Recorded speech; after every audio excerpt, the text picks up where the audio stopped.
Decisions. Do I like Shulk? Do I like Shulk? Do I choose Fiora or Melia? I don't know. You can say I'm on the fence about it.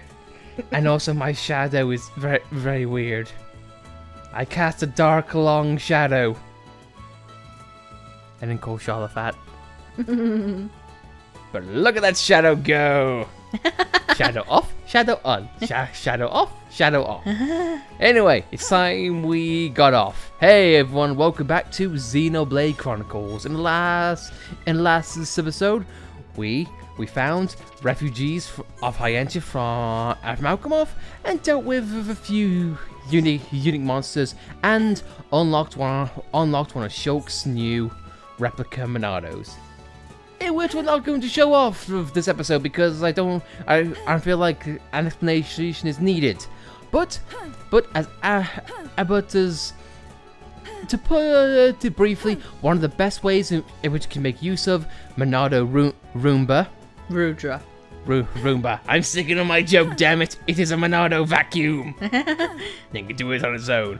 But simply put, I'd put it with double attack and put it with haste so you can make the most out of its strength or auto attack. But frankly, double attack and all that is good for the Monado in general, so make it extra pointless.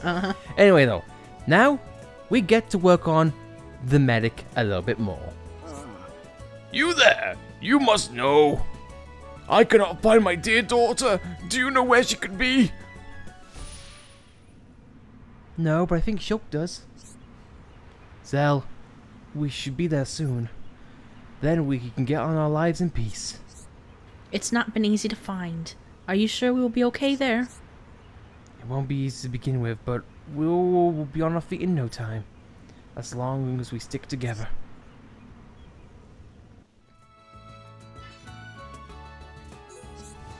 So you won't say. I wish I had never gone against her decision in the first place. Then I would not be worrying about where she is now.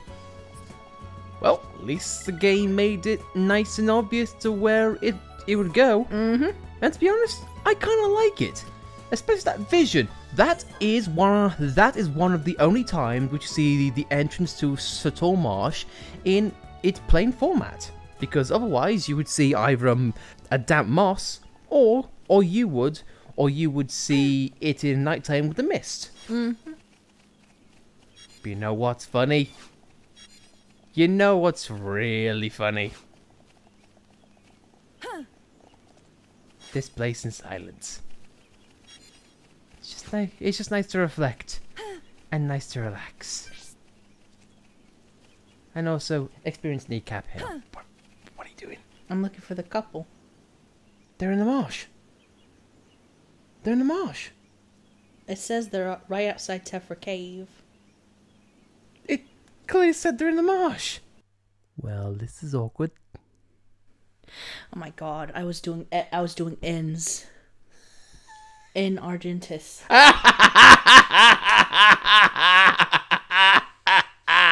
really hate this. It's really annoying how they have similar sounding. It's really annoying. I just want to clarify. I'm not laughing at you. I'm not laughing at you. I just like how one letter off has thrown us into chaos. I do agree. It's quite silly. It's quite silly the fact that one name can throw everything off. But at the same time, no, I don't think Monolith was preparing with wikis in mind. I mean, because we've always done ends series of side quests, so I guess that makes sense. Indeed. It's just annoying in my opinion. Hey, I'm agreeing with you. They could have actually come up with better names and whatnot. So I can understand that. I mean, I suppose they are family, but they could have definitely done with more defining names. But through the course of this entire game, we have loved experiencing new things. And what's new is that we have not done this path before. This is new to us even now after what, our 8th playthrough at least. Let's see how the perfect couple's doing. I've been waiting for you. For me? You appear to be the one who best understands my feelings. I thought that a change of scenery would change my life, but it looks like such a thing is not so easy to achieve. You're not wrong. I used to live at the camp, so I know how it feels. It's certainly not nice living in a cave. That is not. But bathing is a far cry from what I'm used to, and food is scarce. The ground is so hard I cannot sleep properly. But you've got a home you can go back to if you want. Wouldn't it be better to go back? You are right. I do want to be in the colony, live in that house, and see my family. Do you think you could persuade Oleskiy to take us back? I just don't have the willpower to ask him to change his mind. Okay, I'll talk to him. Thank you ever so much. I have no emotional attachment. I'll tell him what for. How's it going? Hello there, Oleskiy, wasn't it? How's everything going here? Not too bad. It's not as convenient as a colony, but we're adapting just fine. You mean you're coping, but what about her? You mean Zel? She looks like she's settled in, but it's early days still. Give her time and she'll be fine. Just like me. How long are you guys gonna live here for? Forever. Is that what you really want? Have you thought about children? This isn't the place to raise them. And you and them will get lonely without anyone to talk to. Look at her. Zel looks far from being happy, Oleskiy. Well, there's some truth in that. Have you thought about going back to Colony 6? You wouldn't have to worry about having children with Zel. You could raise a family and live happily together. I know. But there's one problem. Zel's pig-headed dad. You love Zel, don't you? Of course I love her. More than anything in the world. And how about her father? Stubborn as he is, don't you think he loves her too? He loves her. A father that dotes that much on a daughter must love her. Have you asked Zel how she feels about her father? I don't imagine for a minute that she hates him either. But you're forcing her to put you before her own father. You're ignoring both her and her father's feelings in all this. I know, but... Look into Zel's eyes and you'll know what her heart's saying. All I can see is a sad and tormented young woman. You're... right. We'll go back. We'll go back to Colony 6. That's good to hear. I know it wasn't my place to say any of that, but it needed to be said. No, I'm glad you said it. You spoke like you feel the same towards your family and friends. We cherish them a lot. I'm glad you came here, otherwise I'd still be as blind to her feelings. Now you're starting to make me blush.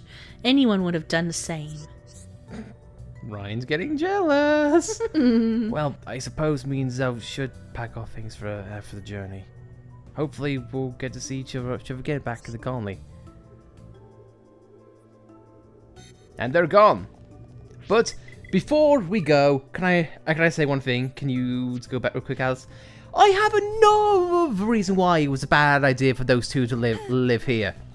Alice, if you want to go back in the cave, they chose a place full of drugs. Red pollen orbs. Yeah, sure. It's okay, darling. Let's run away to a drug cartel. I'm sure it'll be perfectly fine. Oleskiy, I'll say right now, you are an idiot. And also, just on a brief question, how the hell did you get past that?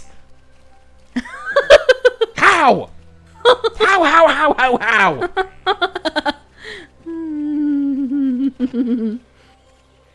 Moving on!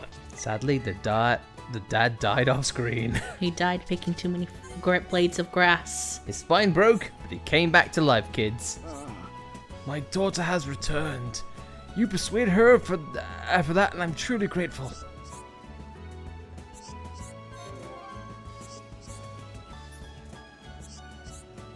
We are considering whether the three of us should live together.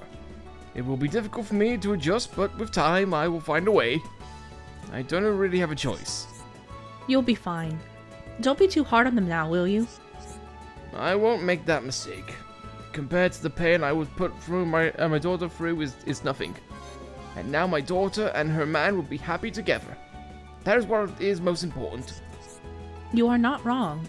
It was a miracle that two so very different people found each other. Some might even call it fate.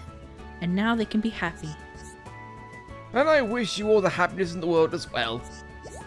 Love and affection overcome all. They're infectious, traveling from person to person. And we get a lot of good stuff. But Sharla's affection is the next skill tree to get. Mm-hmm. And I'm gonna get mushy here because it's affection and whatnot. What Sharla just mentioned. I want to just say, I wasn't in the best of moods or mindsets before I met Alice. And we are very compatible, so I'd even say us meeting was fate. Mm-hmm. And for that, Alice, I love you. Yeah, because it just all happened because we just happened to be on DeviantArt together. Mm-hmm. That one obscure art website somehow put us in this situation where we're married now. I'll put it to you like this, audience. All I said was, Hi, I like your art. That simple comment led to a friendship, a relationship, and a marriage. Never underestimate the power of words. You never know what might change. Mm-hmm. On that note, though, I would like to make a rant about that side quest or about the whole arc in general, because it all happens way too fast for me. Yes, I'm switching gears that quickly. Welcome back to analytics. Okay. You need to wait until you get Colony 6 up to Special Level 4, which is pretty much end game, correct? Mm-hmm. And for that, you need to invite Oleskiy to Colony 6. Mm-hmm. As soon as that happens, guess what? He suddenly finds a girlfriend and they're in love and they want to run away together. Oh no friendship, no budding relationship, just no. No, I love you. She loves him and he loves her and the dad doesn't like it. It just happens all too quickly. Yeah, I agree. I just feel like you could have had Oleskiy join Colony 6 without the need for the Watchtower, and you could just say, hey, a budding relationship, and when Colony 6 hits a certain level of affinity, you could just, make that arc start. Jesus. Yeah, because, we invite Zel, and immediately she's in love. Yes. That's her only side quest as well. So there's no character development in that regard. Same thing for Oleskiy as well. That's his only side quest. I'll put it this way, Xenoblade. I've used staplers which have more impact than that. But very swiftly on, around over, we have things that we need to do and things that we need to kill. Because if you notice, the healing and motherly love of Sharla is gone. And now we're back to the murderous machine known as Dunban. So, let the killing begin, but not before. We have some heart-to-hearts. Before the killing. Yeah. But, I just like to see that Zel and Oleskiy ran away because they thought they were in danger. Mm-hmm. I think Dunban's got something to say to that. Mm-hmm.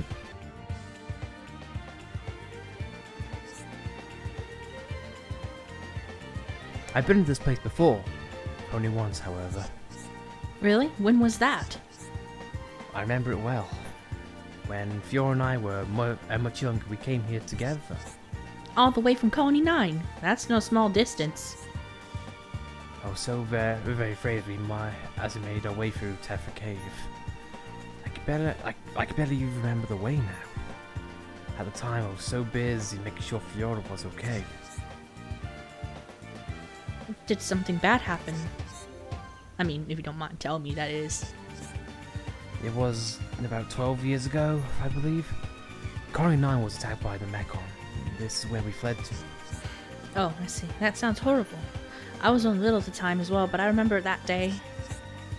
Mechon formed a barrier around our house. I feared the worst. That's when you made a run for it? Yes, but on our way to the shelter, Sharla let go of my hand. She started running back to get something she'd forgotten. Was it important to her? So you braved the onslaught and went all the way back? Yes, that we did. It was a keepsake that reminded me her of our mother. Losing it would have devastated her. But why didn't you send Fiora to the shelter first? You could have gone and gotten it on your own. There was no time, and... And what? She burst into tears. She said she didn't want me to leave Riva on her own. So with Fiora crying on my back, we braved it all for that keepsake. Wow, that's quite a story. Sounds like you were as much a hero then as you are today. You think so? Well, thank you, Sharla. It's short and sweet, but this is one of the heart-to-hearts that I saw which made me really want to say, wow, I wish these heart-to-hearts were short stories that we could play through. I wouldn't mind if Monolith made the short stories like DLC or something. Yeah. If it's written well and executed great and has a meaningful plot behind it, I gladly have something like that. Torna taught me that, so there's no downside in getting extra content. Makes me wonder what the definitive edition is going to bring us. I can't wait to see if it'll bring extra stuff, or maybe something like Torna. I know the shoulder is coming back, and I'm more than happy for that.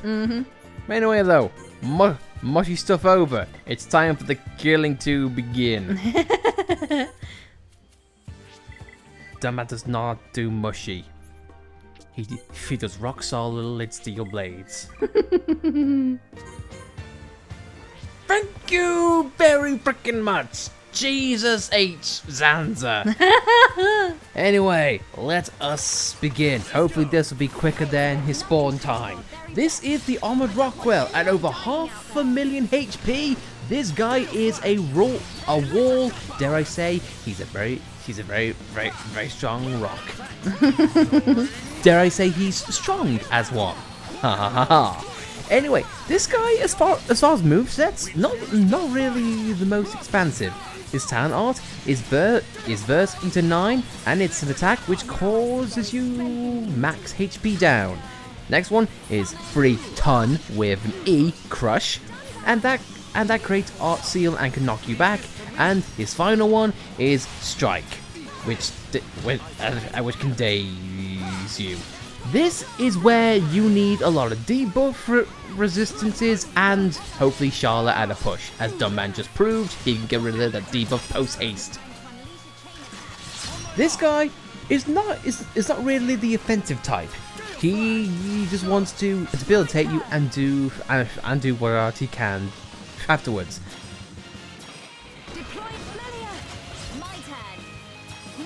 This guy though, unfortunately, he can be broken, but he cannot be toppled.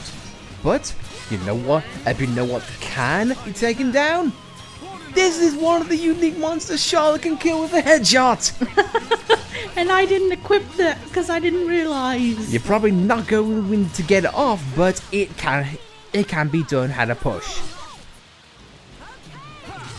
But anyway though, that's pretty much all that you've got to say. He's not really a hard guy to kill. He's just very war of attrition. But as long as you've got the coverage of his HP down, he's fine. I'll put you like this. Ryan is faster than this guy. Fucking Ryan. Anyway, let's get this done and dusted if we're going to use Sharla's words. My turn. Melia, your turn. Acknowledge. There's more to come. Leave it to me. Oh, I guess it can be toppled. No, I don't really remember him being able to, but hey ho. He doesn't have a spike, it seemed. Nope, he doesn't have a spike at all. doesn't have a defense against Denman.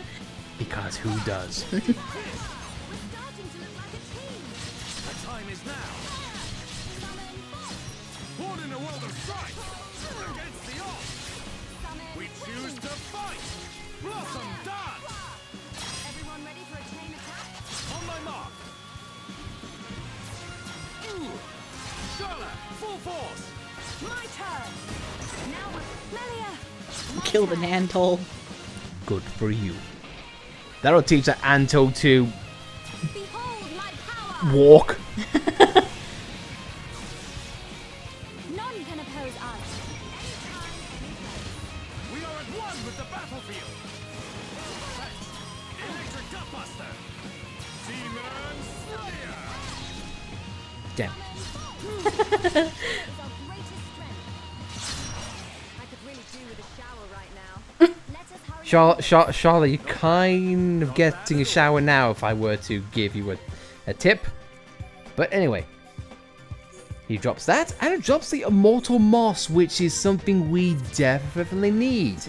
Because that's one step closer to another replica Monado. But in case you know, the Arboxy Sky drops, second gear, say sorry, Magnum Charge, and ironically headshot. Sharla, you have missed an opportunity Yeah. to murder. Come on, Sharla, pick up the pace. You gotta catch up to the Dunman's kill quota. He's like 100 monsters ahead of you. And I don't know about you, but now I finally know where Monolith got at the Land of Morpher's inspiration from. Yeah. All the floorboards, all of the narrow pathways, it all makes sense now. Oh my god, it's proof. What if the Bionis leg was the Land of Morpher? And the Morpher's actually Bionis? Wow. It all connects. I'm onto you, game. I'm onto you, Monolith. I know the conspiracy theorists. It's all gonna tie in somehow. The Bionis never truly dies. It's wet, it's windy, and probably the lakes a lake somewhere are Ripley. If anyone gets that joke, I respect you heavily. I don't.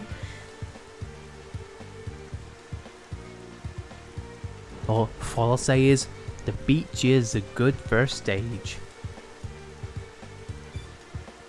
Oh, are you talking about Sonic Adventure 1? It's no fun if you spoil the answer. God. I can respect music across genres. And no, me knowing a song's name is not sad. I gave up on Sonic years ago and I still got that reference somehow. Then, it's all that bad. No. Anyway, off awkward topics. Here we have another unique monster, the field Altrich? How would you pronounce that? Altrich. Alcarich? I don't know. Either way, at 250,000 HP and then some. This guy isn't really bad because you've killed all of his friends right now. But I'll just skip it. This guy doesn't have the talent art at all. The only thing he has is Winged Awakening, which, you know, it makes him level up when he's in dire straits.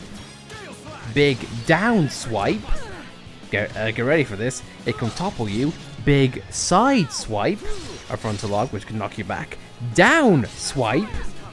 Yes, I know, I'm still going. Daze. And side swipe, which can, well, just attack you. This guy likes to swipe. Because he's got a pointy stick. Well, it's a good battle of wands. Because he's facing the master of the pointy sticks, Dunban.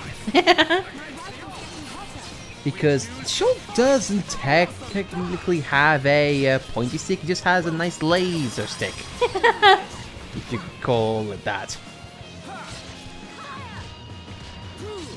And what makes this guy even more of a joke is it's the fact that the minions he hangs around with actually does him a disservice, because they are easy kills which you can boost up tension or boost up the party gauge or even your talent gauge, and that's really it.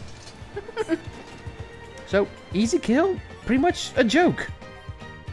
But what that's not a joke though is the things he drops.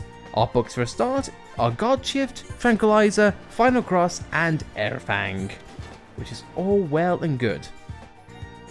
And also no, Sharla, unfortunately, you do not get a headshot on this one. Because somehow. And doesn't he drop a thing we need for the replica Monado, which we didn't get? Really? We got a glyph. Oh, the joy. Oh, joy. So, you know what? We're gonna try and respawn at some point. Because that's always fun. One of the worst grinds in this game. We never said it was perfect. Although it is perfect in many ways. The rate in which he drops the glyph is just at 27%. Wow. Yep. When we get lucky, it's in the times which we don't want to get lucky. Damn you, Dunban luck. Yeah, we still quickly got rainbow slugs and bloodworms and. The kick's coming. You watch. The kick's gonna come. Xander's gonna kick our Krevin in the first blow. You bloody watch. Anyway, speaking of kicking someone's Krevin, last person on Dunban's hit list, as we slowly scroll through the enemies awkwardly, is this guy who's been mocking us since we came to the Fallen Arm. So let's get this done and dusted. Powerful Illigis is a arachno monster, as if I needed to say that, with a few dangerous bits and pieces. Add a quarter of HP, a quarter of a million HP, sorry. It's a good thing we're just using Dunban and not AI Ryan, because starting off this guy has a massive spike. If you topple him, he does 2,000 damage a pop, meaning he can get rid of half of Melia's HP in one solitary hit. So, the joy. Now, starting off though, a rule of thumb for this guy, he will always use violet pheromones at the very start of the battle. And that just gives him a bit of a step up, in which Monado Eater can definitely take care of. But next one is Insect Awakening, which gives him an awakening and levels up should he fall below 30 HP and yada yada yada, just like how we've done there. Next one is Melting Shower, which gives physical defense down because he somehow melts clothes. I don't know how that works. And next one is Murder Claw, which he inspires Mumcar and just makes you bleed. and then Sis is a jaw which can topple you. As long as you don't get toppled or bleed, I think you'll be fine. The only difficult thing about this guy is his little entourage he has drawn around him. But they can also be used as tension fodder, so go for it. Anyway, Insect Killer Dunban is on the case as numbers fly high. And the slowdown makes it hard for me to accurately get Blossom dancing. Yep, this somehow turns into a rhythm game, and somehow I'm okay with that. And Demon Slayer makes everyone from Topple, which never fails to be satisfying. So let's just take care of the small fry, and we shall be right back.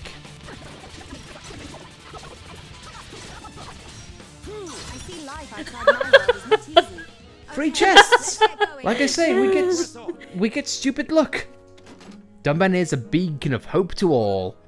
But now, let's get Soaring Tempest again for the umpteenth time. The joy. Do we get Healing Gift? Oh my god, is it literally going to be every single art book we've ever got in our lives? Probably, yeah. The answer is yes.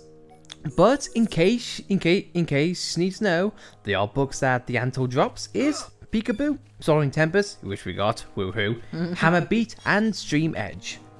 Completely useless. But overall though, as long as you are fully prepared for those fights, despite their high levels, they're pretty much easy to deal with. But none of guys, I think we'll call things there.